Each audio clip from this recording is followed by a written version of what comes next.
What's up, guys? Here's a shortened version of grilling with Gator this time. We're going to do country style pork ribs, take 2. First things first, I want to say I saw this on somebody else's channel. I found one. You know, that's our drip tray that goes in the back.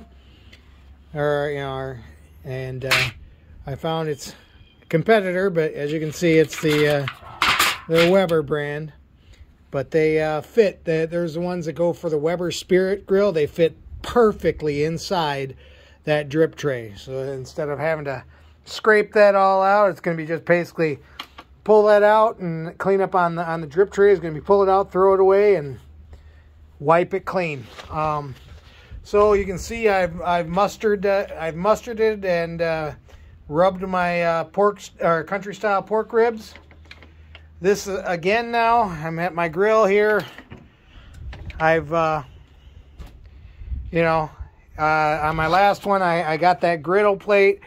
Gonna put down that oven baking mat, and instead, this time on my pork ribs, I'm gonna put them on a rack. I want them to be that smoke to be able to, instead of just getting one side and having to flip them, it's gonna allow that smoke to get underneath there and coat it a little bit better. We're gonna do the same thing. We're gonna set our grill for our smoker at I think the last time I figured that 250 degrees is what I figured the last time. I think I said 240 the last time, so we'll set it at 240. And then we're gonna go by temperature. We're gonna leave a probe in, and we're gonna bring them to 185 degrees. So time-wise, I think the last time it took about an hour. So we'll see where it goes on this time. So I don't have my tripod, so I'm going to set it down, get the ribs on, and I'll be right back in a second here. Okay, I got my ribs on. I've got fat side up.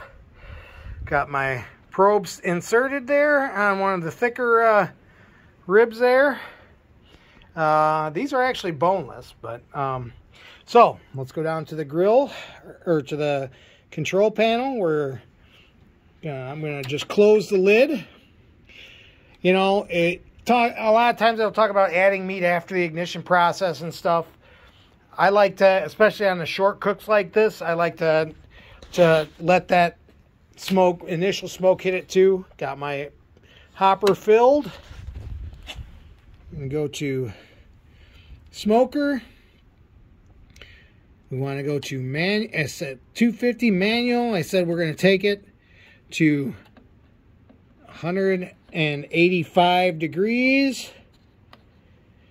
and now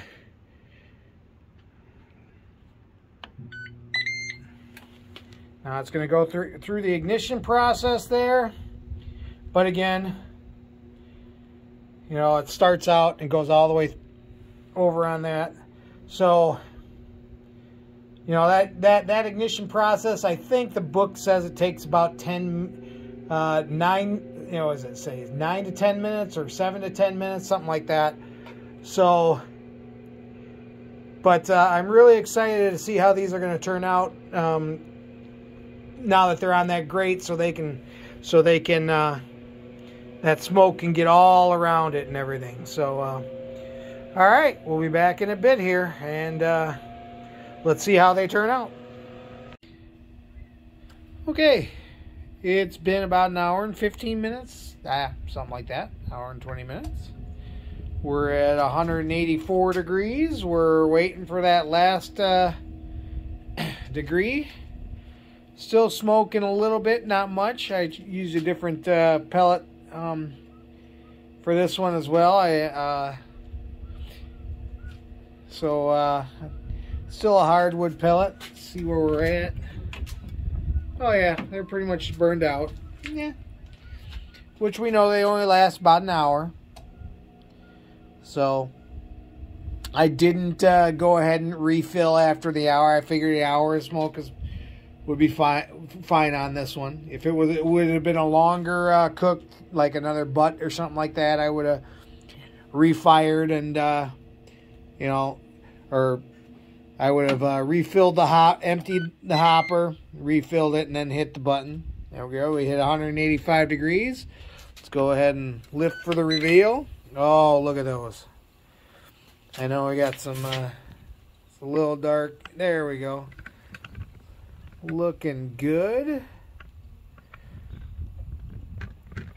We'll grab the, zoom back out here. Grab my tongs on this. Ooh. I can still, they're still juicy. I can see that.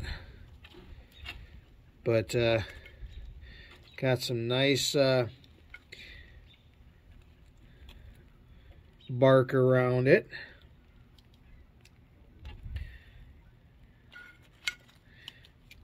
Take out the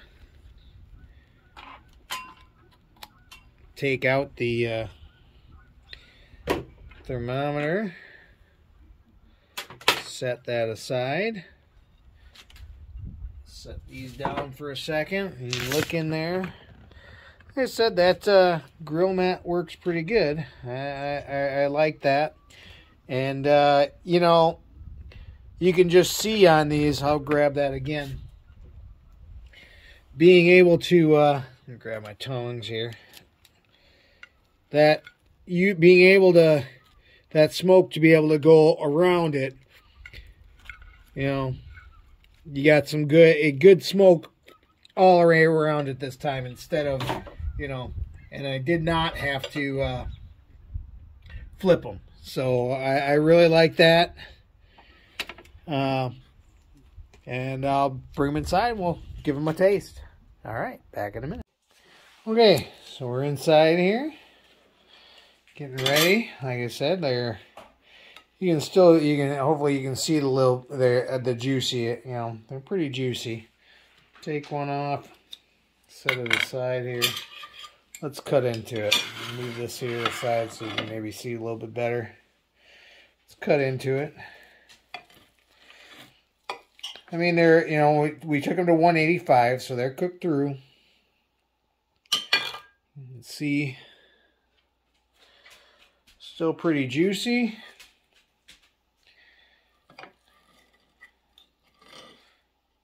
But they cut, I do have a steak knife, but man, they cut pretty easy. Oh yeah, nice and tender. Good smoke. It was nice how it wrapped all the way around at that time. Well, version 2.0, I would say, is a success. You know, again, they don't recommend, or the grilling mat and using and putting on the grate. I'm not going to say that is Ninja approved, but again, I don't see the issue with that because it's non-stick. So I just didn't want to damage my griddle plate. It seemed to work pretty good for grilling with Gator. This is Gator, and until next time.